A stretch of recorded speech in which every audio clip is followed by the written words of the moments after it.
What's up, athletes? Welcome to the Grit Factor, where we talk about all things fitness and what it means to live a healthy lifestyle. My name is Kayla, and I'm your host. Hey everyone, welcome back. Today we are joined by Emma, who is a trainer at the Rumble Boxing Studio in Charlotte in North Carolina in South End. Emma, thanks so much for being here with us. Thank Emma you was for also, having me. She's also a former D1 athlete who cheered at UNC Charlotte, which is super cool, so impressive. So we're so excited to dive into what your fitness journey has looked like so far, and so excited you're here. Thanks for having me. This is awesome. I'm so happy to do this for you. Oh, yeah, I'm so excited. Cool. So was wondering if you wanted to start off by telling us a little bit about what a day in the life looks like as a trainer at Rumble, how you kind of got into Rumble, and maybe how you first got into fitness in the first place. Okay. So I'll kind of just talk about Rumble for a little bit.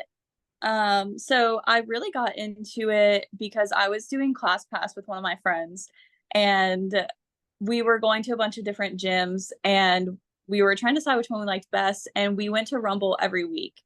And so I was like, maybe I should just try to work the desk here so I can work out for free. And so I went up to them and was like, hey, are you hiring for desk positions? And they were like, yeah, of course. So I literally started working there like 2 weeks later. And I was working at the desk for a few months, and then I became a trainer. And I definitely think working there at the desk and going to so many classes helped me into the training because I knew what to expect from classes. And I was like, okay, I want to come in with this coach's energy. I love that they say this during class. So I already had all of these things in my head that I wanted to do as a coach. So that was definitely helpful. And then, on the daily, I have a corporate job. So Rumble is not my full time, but I work full time, and then I go there in the evening or maybe like morning or noon class. Uh, my favorite thing to do is, listen to the music and maybe customize the playlist a little bit, like throw my favorite song in there for the cool down or the walkout. All of my regulars know that Justin Bieber is my jam. so Yes. so I always have Justin Bieber either as like a walk-in song or a walkout song. And so yeah, that's really how I got into Rumble. And my favorite part of coaching really is getting to connect with so many people there because, people come in and out. It's in South End, which is a very young and crowded part of Charlotte. So we constantly are having new people on ClassPass, people coming to try it with their friend. And so getting to just meet so many people and they're like, that was such a fun class. I got a great workout. It's like, that's exactly what I want to hear. And I love that people get to come in, have a good time, get a good workout, maybe meet some new people, and then they're gone. Like it's not too much of a commitment to where they feel stressed, but they come in, they know what to expect, and it's a good time. Yeah. That's so great. I don't know if I realized that you started at the front desk and then you Yeah. worked your way up to a trainer. That's so cool. I feel like that gives you such a good kind of glimpse into what being a trainer entails without having to fully commit just yet, and you can kind of like put your toe in the water a little bit. So Yeah. And I'm that's probably the trainer that's taken the most classes because I think at this point I've taken over 100 and I've coached around 150 now. I think I'm around whoa. there. Those are some So crazy stats, girl. so Dang. I've taken a lot of classes before I even became a trainer. I like take less classes now that I'm a coach because I'm coaching them. Yeah. But yeah, so I took a lot and I had a lot of stuff where I was like, okay, I know when I get to the Rumble round, like it's gonna be crazy, stuff like that. And Yeah. because of what other coaches have done. No, I feel like I was kind of the same way too, where I like first came in on ClassPass and I was like, oh wait, this is so cool. And then there'd be trainers that I go to and was like, oh, I love how they do this, or I love how they do Yeah. that, and like I would want to do that. So that's so nice. First of all, I'm a big believer, so love all of your Justin songs. Is there anything else that you put in your classes to kind of make them your own that you love and you know your regulars also love? I love to give different modifications or just say like let's mix it up this time. At the end of this 3-minute round, we're doing an ab freestyle, and just say, I know nobody wants to do crunches for 3 whole minutes. So let's mix it up. And I try to give really good cues and tips on both sides so that people can actually get more out of it than just a group fitness class where you come and move your body. Like, I want them to have good form. I don't want them to be hurt or to feel like they didn't get much out of it. And I mean, people have told me, they're like, you have the best like weights tips. They're like, and I'm constantly walking around saying like, are you using your core? Are you breathing? And I like to say final 10 seconds, keep going, because just that little push makes you keep going to the very end. Yeah, I love that. That's great. I feel like I will always say too, like when there's 10 seconds left, 10 more seconds, you can do anything for 10 seconds. When you put that in your brain and you tell yourself that, it's like, oh, I actually can, Yeah. Nice. So it sounds like you got super into Rumble, have done ClassPass and everything like that. How did you first get into fitness and kind of, I know you're involved in some other fitness community organizations. How has your love and passion for fitness grown over the years? So I grew up as a dancer, cheerleader, gymnast, kind of that trio. I joke that I did every sports without balls. I'm just like with balls. So I was dancing at a young age. I unfortunately started gymnastics when I was like too old to be really good and compete, but it was still fun. So it moved to tumbling and cheerleading. And then I went to an art school in middle and high school. And so I danced at the art school and did competitive cheer. So that was like two very different, like we didn't even have sports. So, Yeah. so I was like, I didn't know how to cheer for a team, but I did competitive cheer. And Yeah, those are very different, right? Like the sideline cheer versus the competitive, like yeah. And so I did competitive cheer for all through high school and I loved it. And when I was looking at colleges, I was like, I'm only going to a college that has football. I want a pretty campus and I didn't want to be too far because I have a big family and I wanted to stay near Charlotte. So I was looking at App, NC State. I got into a bunch of I got into Chapel Hill and Duke and all these different places. And I was good for you. I was like, I don't like this campus. Like, I don't like this color. Like, it was ridiculous. So I ended up at Charlotte. And one of the things, of course, like I got a cheer scholarship, but I really loved that it was growing. And when I started cheering, it was our first year of football. So I got to cheer at the first ever football game at Charlotte. And it was just like the most exciting thing. Like we're painted on a wall in the gym. Like it is crazy. That is such a historical moment. Yeah, it was so fun. Like I look back on that, I'm like, I can't believe I did that. And that was just like, well, I've got to wake up early tomorrow. Yeah, dang, what a cool thing to be a part of. Okay, now I'm gonna look up a picture of this wall that you're painted on because that is so cool. Yeah, it's somewhere in the gym. If I went back to campus, I could probably find it, but they have a bunch of the like football memories painted. And so that was like a huge thing for me. And then I cheered for 3 years. I started grad school early, so I didn't cheer my 4th year. And I mean, I still have such great friends from that. And even some of them I cheered with in middle and high school. And now we cheered together in college and we're still friends. So that's really cool too. And I mean, I took weightlifting in high school. And of course, in college, we have weightlifting coaches, tumbling coaches. We went to CrossFit. Like we did everything on the cheer team. So I kind of fell off of fitness once I was in grad school.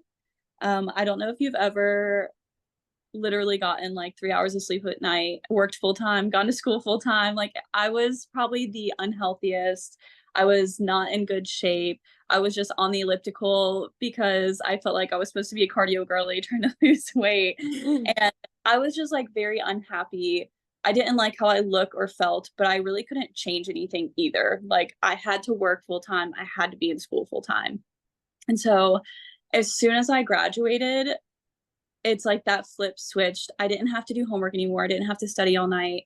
So I started going to work, taking my dog for a good walk after, and lifting weights more. And I was like, I'm changing. I don't want to do this anymore.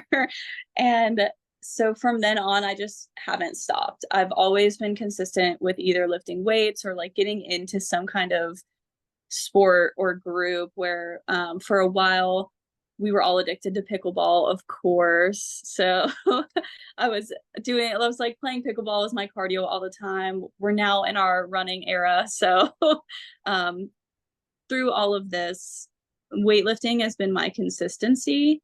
And I kind of just add in other things. So I ran a half marathon in May. I'm doing another one in November. I'll probably do one every 6 months because we have another one in November in Charlotte. And then we're doing one in May in Yosemite. And that's like, it's going to be our big trip and go to That's gonna Yosemite. be so cool. Yeah.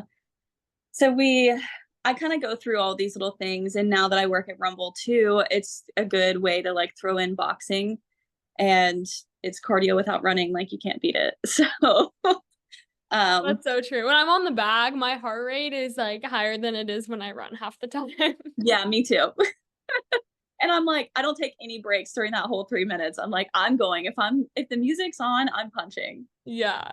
Nice. Whoa, that's so cool. I didn't realize how many different things you've kind of tried and been a part of and all of that. I'm curious, when you transitioned from doing competitive cheer to cheering in college, I know that there is that competitive aspect, but Mhm. also more cheering for a team. How was that transition? Um, Honestly, I will say so. Like we cheered whenever you were on the team, you automatically made like the football and basketball team or whatever. But every week we had to try out for the football games.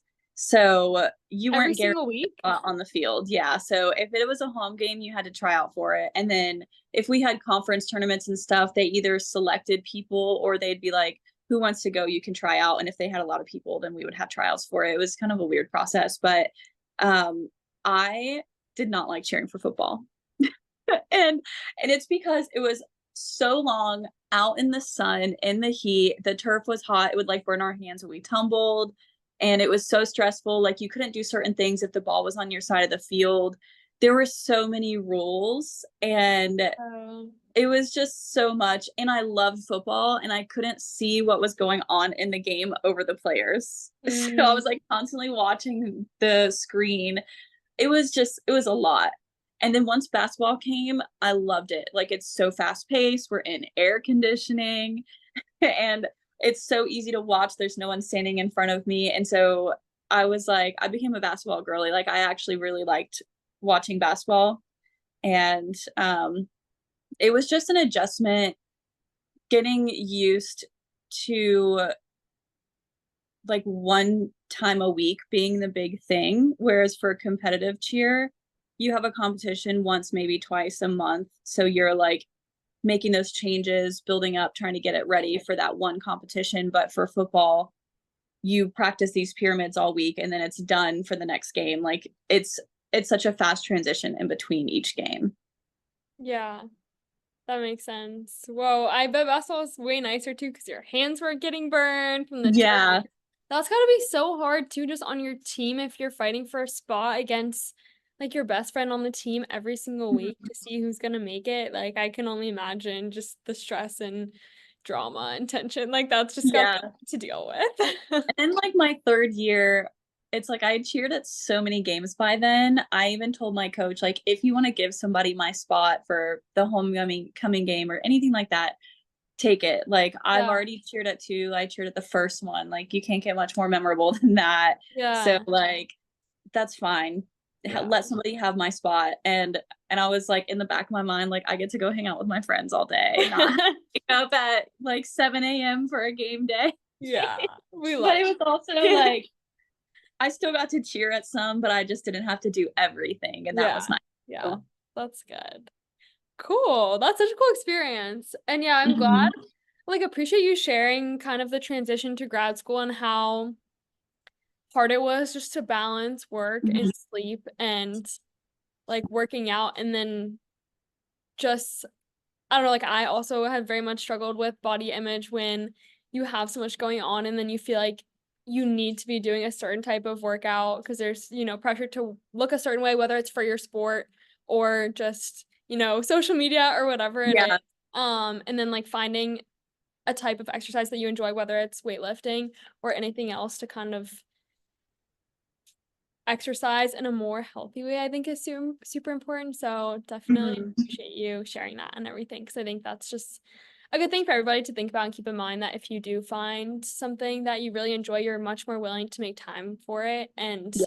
it's just more healthy when you're enjoying it and doing it because you like the way you feel when you're doing it, as opposed to like trying to look a certain way. So that's awesome. Yeah. And at that point too, I was like mentally and physically exhausted, and I was like just trying to get to the weekend every week. And then the weekend would come and I'm like, I have to study. I have so much homework. I might Yeah. have time to go to the gym for maybe 2 hours and that's it. Like it was so stressful. I'm so glad I'm past that point in my life. For your sake, I am too. That's funny. Also, so I know you mentioned running. That is so excited. Mhm. I did the Charlotte Half Marathon 2 years ago and loved it. I thought it was great. I have also done the Around the Crown, like 10K, which is kind of a Yeah. similar route. And it's so pretty. Curious to hear how your training is going. If you have any Yeah. tips for anybody who's like maybe thinking about signing up for their first race or half marathon, like what you would tell them. Okay, so this is kind of a funny story how our friend group got into running. So I have a couple friends that do run, you know, Tony Mm-hmm. and my friend Holiday. So last Christmas we had a potluck here and Holiday had signed up for this 100-mile race and it was in March. So she was training for that. She was running like 60 to 80 miles a week, like crazy stuff. That's insane. And so she was talking to Tony because Tony runs everywhere. And she was like, you should do this 100-mile race with me. And he was like, sure, I'll do it. Signed up for it. And I really don't even know if he was actually training for it or if he was just running every day like he usually does because he's a psycho. Like it, she would literally run to the gym a good like 10 miles to the gym and then work out on tired legs so that her legs would be used to it. And they both did amazing. I think they are both a little bit psycho because they did this. I feel like you have to be if you consider signing up Yeah. for a 100-mile race, like maybe a little bit. And neither of them have even done like a 50-mile and they just hopped right into the 100. Wow, And yeah. there was a point in the race where she had ran 30 miles straight without taking a break. She was like, I felt good, so I just kept going. We're like, you're insane. Like, Yeah. but so I paced with them. I did probably 15 miles pacing with them. Mostly I was with Tony and we had a whole group there of pacers. So we were all going back and forth and it takes more than a day usually to get through 100 miles. So it's like 4 a.m. It's windy, it's dark. You're just trying to get through the night. And that was when I was like, we need to be there for them the last 25 miles. And I got with Tony around mile 75 and he was like, I can't believe I've already done 3 marathons. And I was like, what's one more? And he was like, yeah, what's one more? So we just kept going. And I mean, I can't believe they did it. And I mean, I can, but it was crazy to witness because I was like, that's 100. When they got to the end and we were like, they only have like 10 more miles. And then I put that in my head and I was like, if I knew I had to run 10 more miles, and nobody was running past mile 75 or 80. So most people are sitting there having to walk for 20 more miles. So it was a huge mental thing after the physical gave out. And after our entire friend group watched this, we were like, if they can do 100, we can do a half marathon. So we signed up for the first half marathon we saw, and it was 6 weeks later, which at this point we were still on this trip. So we were like, we'll sign up for it when we get home. By the time we signed up, we had about 5-ish weeks of training. We go to look up training plans for a half marathon, and they're all like 16-week plans. And we're like, what did we do? We signed up for a half marathon.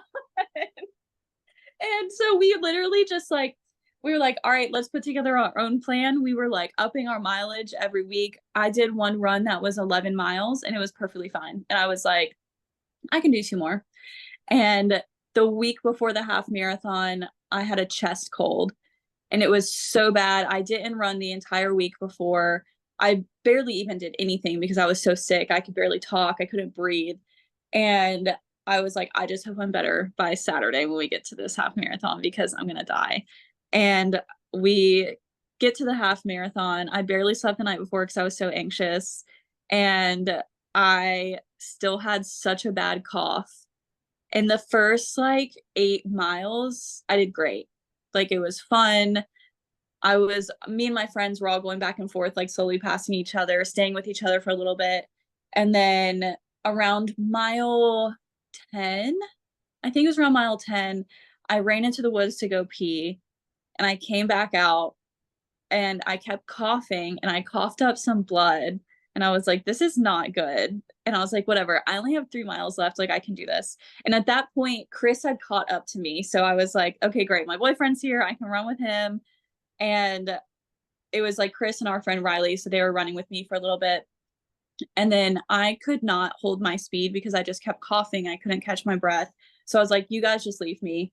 Don't waste your time like staying with me. So it probably took me almost 30 minutes to finish the last 2 miles because I had to keep walking because I would start jogging and I couldn't get a deep enough breath to just like go. And it was kind of like, I'm so glad I pushed myself through it. All of the next ones will be so much easier. And it was kind of bittersweet too. Like it was on Mother's Day and my mom was a runner. So she came and she jogged a little bit with me and then she met me at the finish line. Even talking about it like makes me want to tear up because I love her. But I finished it in like 2.5 hours and my pace at the beginning, I was going to finish in less than 2:10. So those last 2 or 3 miles really slowed me down. And I was like really disappointed. And everyone's like, you still did it. And I was like, but I didn't do it as well as I wanted. And that to me was almost like a reality check of like, okay, I still did it. Like, how many people actually go and run a half marathon?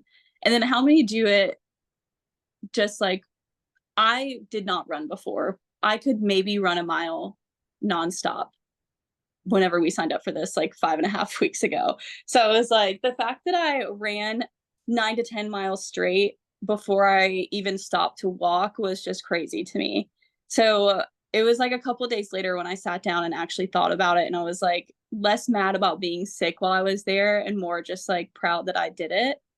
And then Chris was like, we should do this marathon. I want to do the Charlotte Marathon. And I told him, like, I love you. I will not be participating. Like, I know the hills in Charlotte. I'll try the half marathon because I trained and I run through Charlotte all the time. I know how hard it is to run just 5 miles through the city. So, like, multiplying that by 5 is absolutely not it for me, but maybe by 3. So I was like, I could do a half marathon in Charlotte, but not the full. So we decided that we'll do this half marathon. And then for all of our races after this, or like the big ones, we want to go somewhere cool. So we plan on doing a full marathon in Austin, Texas. And we already got Anna Kate to sign up for it. Oh and my gosh, we haven't signed up for it yet. And she signed up. It was all. Wait, I want to come. That's so cool. Friend there. So I was like, yeah, sign up for it. I'll do it eventually. Like, I want to make sure I can run like 20 miles before I sign up for a marathon. But yeah, so we have like big plans with it. After running the half marathon though, it has been May, June, July, August. It's been 3 months now, and I have not run more than 5 miles at one time. Like, I sat on the couch and did not move for the rest of the day. Like, we went to eat, and I was like, don't talk to me. I need a nap. And then I stayed in that state for like 3 days. I was like, I'm never moving again. Yeah. And it blew my mind that the extra 2 miles, like I'd done 11 perfectly fine. The extra 2 miles took me out. I think it was the adrenaline too. But yeah. So all of that was such a long story. I'm so sorry. But no, I love it. But I would say if you want to get into running, even if you don't run already, like I know I'm in shape, but I was not in running shape. There's many different types of in shape. And so I was, like I said, maybe running a mile at a time. And that was just like, okay, I can do this for 2 more minutes. I can keep going, like really convincing myself. So before you sign up for a race, think about what you can do and what you want to do. Even if it's just a 5K, sign up for a 5K in like a month or two. look up a Couch to 5K plan and try to follow it. Like if you think you're just going to get up on that 5K day and do 3 miles and feel great, like your body is not used to that. There's people that can definitely do that, but not everybody can, and that's fine. So like if your goal is a half marathon, choose a half marathon that's like 6 months out. Look up everything you need to know about it, pick a training plan and do it. Like stick to it. When you get tired and you're like, oh, I don't feel like going and running 5 miles today, think about coming home and getting in the shower after peeling your sweaty clothes off and how good that feel, and be like, okay, I did 5 miles and it really wasn't that bad. And because that's really what got me through. I was like, my planner says I have to run 8 miles today, so I'm gonna freaking run 8 miles today. Yeah. And I think, it turned out fine that we did that half marathon with 5 weeks of training, but I would not recommend that to everybody. Like, and I will say it's more fun to do it with friends. Like every Tuesday, we have track team Tuesday where we meet up at a local track and we do sprints or intervals and stuff like that. And we finally get more and more people. And so now I got some of the girls to come run with me, and they're training for a 5K and I'm training for the half marathon. I'm like, well, we can all do sprints together. Like, it's not like you have to come run 8 miles with me. Yeah, So that's so fun. Oh my gosh. I feel like running a half marathon while coughing up blood is so impressive. I would have been gone as soon as that was coming out of my mouth. So I feel like you should definitely be proud of yourself for that. I am like not a crier, and I was sitting there like, am I about to cry? I was so upset. I was like, I'm not gonna cry. It's so hard too, because like you work so hard and you just want all of the conditions to be perfect and fall into place. Yeah. And that doesn't happen. It's like the most frustrating thing. Yeah. And what's crazy too is that Chris was one that was sick the week before, and he got me sick. And so he was like, man, my chest kind of hurts some. And I was like, you're the reason I'm in this situation. Come on, Chris, we could be having that. Men. That's funny. Well, I'm excited for your next race. I know you're gonna crush it. That's so fun. And I feel like that's super good advice too, to just stick to your plan and also be realistic about where you're at, because I think it's very easy to get excited and hopeful and think like, oh, I can make this time or this distance. And if you're not putting in the work, a lot of the times you won't get there. So just being realistic when you're setting expectations with yourself is helpful. Yeah. And a huge thing that I've noticed, even just from like our track team Tuesday that we do, is so Cassie and Marissa, they were both from Rumble too. They came and ran with me last week. And I was like, we're just doing 200-meter sprints and then walk or jog. And we're just doing that nonstop. And they were like, I don't think we can sprint for half this lap. And I was like, okay, then you're going to run. Like, you're just going as fast as you can. And at the end of it, they were like, I cannot believe I just did that. And I was like, you just needed someone to force you to do it. Like sometimes you truly don't think that you can. And then once you do it, you're like, oh, I can do that. Yeah. So like, they had lower expectations for themselves. And it's like, that's fine. But your expectations are not going to stay there. Like you're going to get better. Yeah, that's what I love about group fitness too, is I feel like it pushes you so much, and like people like sometimes see more in you than you can see in yourself, which I think is like awesome. Like when the coach comes up and gives you heavier weight and you're like, oh. Yeah, exactly. Yeah, definitely guilty of doing that sometimes. Yeah. Sometimes people need it. Where were we? Oh yeah, your track workouts. I love that. I think it's just when you're with other people can just push you so much more. And for me personally, I just work harder knowing people are watching sometimes, which I know isn't always the best, but I'm more willing or less willing to push myself, I guess, if there's not someone right there next to me. So yeah, I agree. And like when I'm by myself, it's like, well, nobody's gonna know if I walk for a second. Exactly. All about the accountability. Yeah. Cool. Okay, we'll have a couple more questions for you.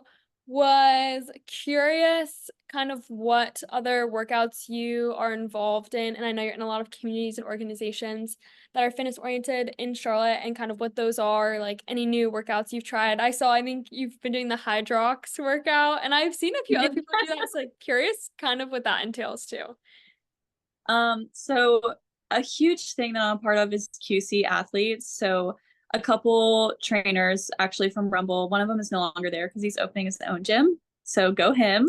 But a couple of them started this over a year ago where they would just get a group of friends together once a month to work out together. And they would go to a park or, a field and do some agility stuff. And more people started coming. They made an Instagram for it. And now, like, my boyfriend is their photographer and they get like official videos. It's so cool. And everyone's like, it looks Pictures and intense. videos are so high quality. I'm like, this is like Nike level advertising. Yeah. I am so impressed. I'm like, can I hire Chris? Yes. No. Welcome to DC. Yeah, but... can I fly him up here? Like, if I ever make that kind of money, he will be my first call. Oh my God, thank you. I'm gonna tell him that. I'm so proud of him. And he's like becoming the like fitness photographer in Charlotte. He's done the morning miles photos. He's done photos for different coaches like at Hustle House and Solid Core. So, and I know a lot of people. I know one of my best friends works at Hustle House. My neighbor works at Solid Core. Like, we have all of these connections literally just from living here. We both grew up in Charlotte. So we have so many friends around here, and really QC Athletes has gotten him really into it. But so QC Athletes, it's once a month. It's free. Everybody just shows up. Nick and Anna Kate put these workouts together. And sometimes they're these group competitions where you as your team have to get to 300 push-ups. And there's some where it's like you're just running around the field as many times as you can. Like, they're all different and they're so much fun.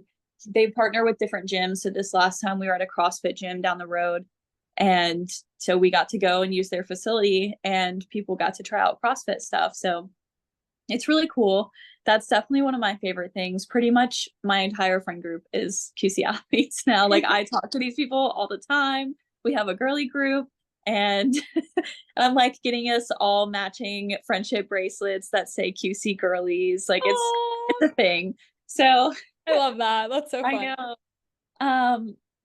So yeah, that's my like main fun thing. I'll literally make sure I'm in town the weekend that they're doing it.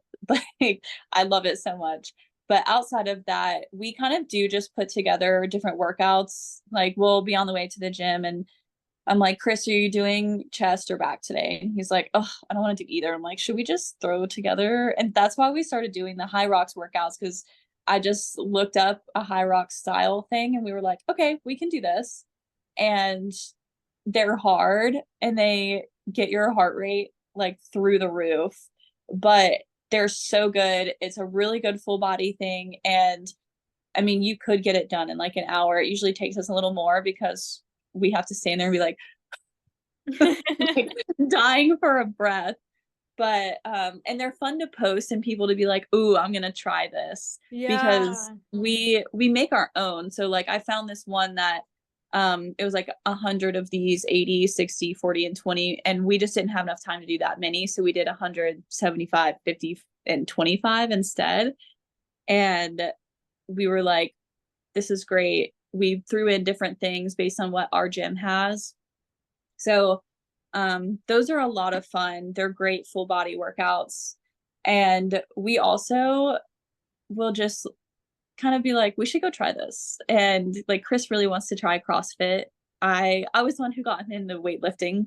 But we used to rock climb. I still go to the cheer gym and tumble sometimes just to see if I still got it. Turns out all I have is pain. That's also great. I like to just how you can modify the workouts based on, like you were saying, like, oh, if you don't have time to do that many reps or you don't have the equipment that you need, like making it work for you to kind of meet you where you're at, kind of thing. Yeah. And they're so much fun too. And we try to do partner stuff just so we can be like, come on, I'm already done. Will you hurry up? And then it gets the other person moving. Yeah. A little bit of competition in there. I love it. Yeah.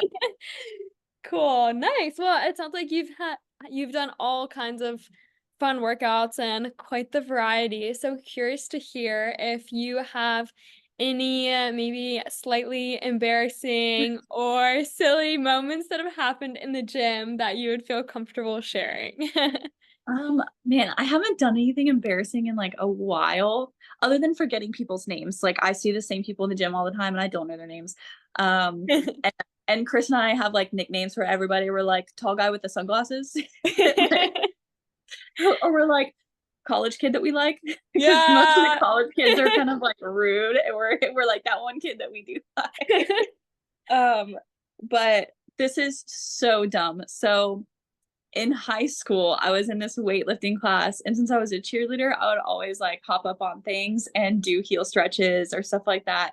And I was practicing this one like flying routine, and I was switching from a lib on one foot to a heel stretch on the other, and I misplaced my foot and fell off the bench and like rolled backwards across the room. No. Oh And no.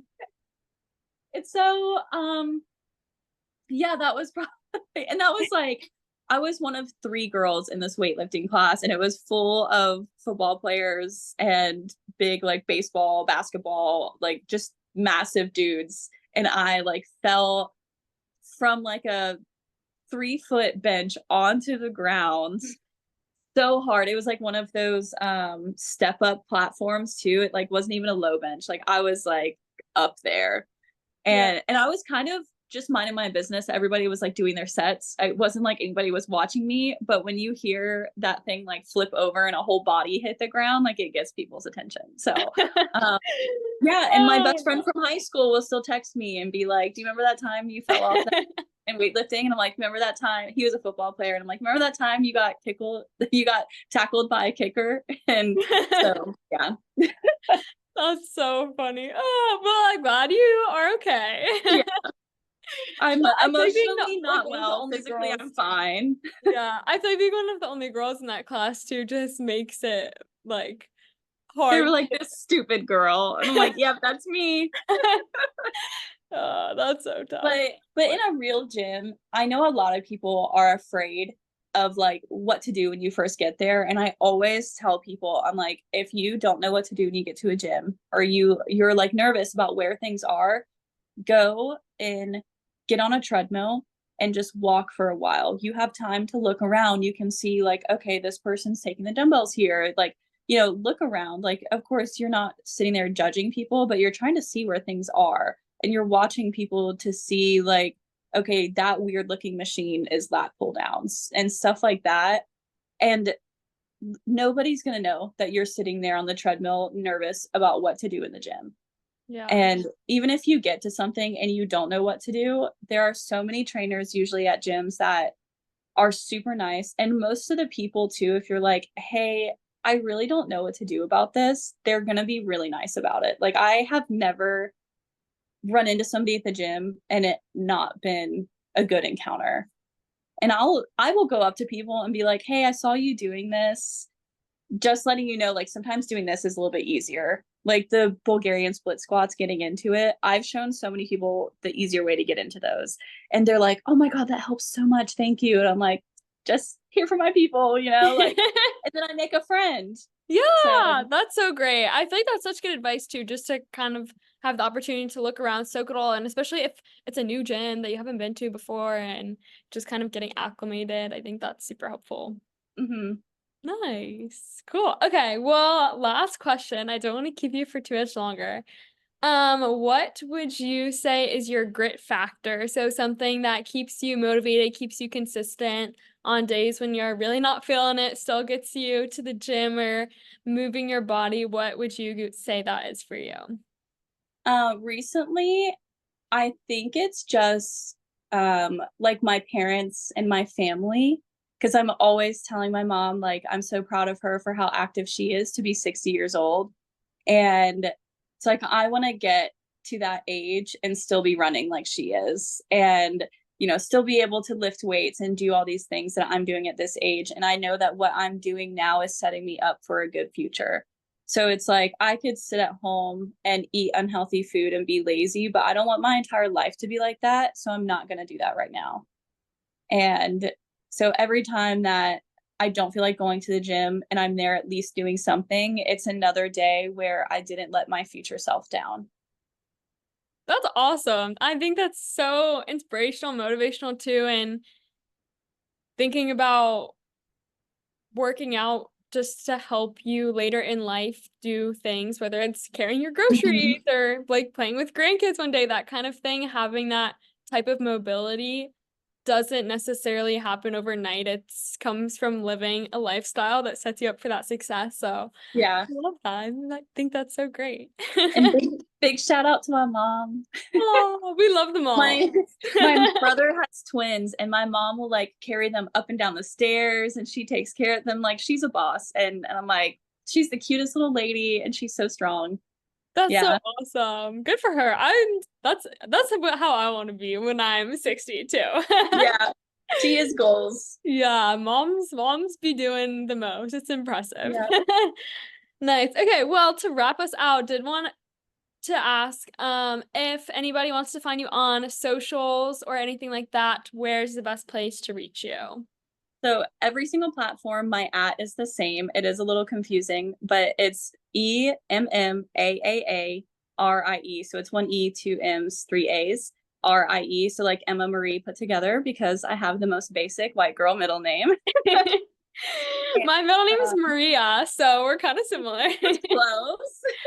Yeah. But I mostly use Instagram. TikTok is kind of like a fun thing for me. I did have a TikTok blow up because I posted a video of me falling on my face. But so I will be going to see that after this. Yeah. But on Instagram, I do post some fitness stuff, but a lot of my stuff too is about mental health. And like I post a lot of reminders, and I was doing a blog for a while. I need to get back into it. And I already have like my next one planned. I just feel like I have so many side ventures in life. I really need to like focus on one. Probably my job, but no, that's great. I love it. Just passionate about everything. Like that's so important. And I think posting about all of that stuff on social media, I think is so important, because a lot of times social media is a place that isn't necessarily the safest space for mental health. And I think that having even just one positive post in your feed, I know if I see something like that, I will literally save it and go back and look at it, or send it to my friend who I know is having a tough week, kind of thing. So I love that you're doing that. That's so great. Yeah. And I often forget that, like, yeah, me and my friend group are this active and we know all these things about health, but not everyone does. So like, what if one of my followers doesn't, and something I post reaches out to them in that certain way that they maybe didn't know? So it's like, yeah, I'm not some influencer, but I could influence somebody in a good direction, and that's what counts. I think that's such an awesome perspective and take on it, because it's so true. And even just having that impact on one person can be life-changing. And you are an influencer because you are influencing other people. It doesn't matter if it's one person or 100,000 people, like you are making a positive impact on everybody. So that's so awesome. It's the polls. Honestly, most people stick around for the polls. Hey, I love a good poll. Okay, cool, Emma. Well, thank you so much. I really appreciate it. And yeah, I think that's all I got. Thanks for listening, everyone. That's all we have, and we'll chat soon.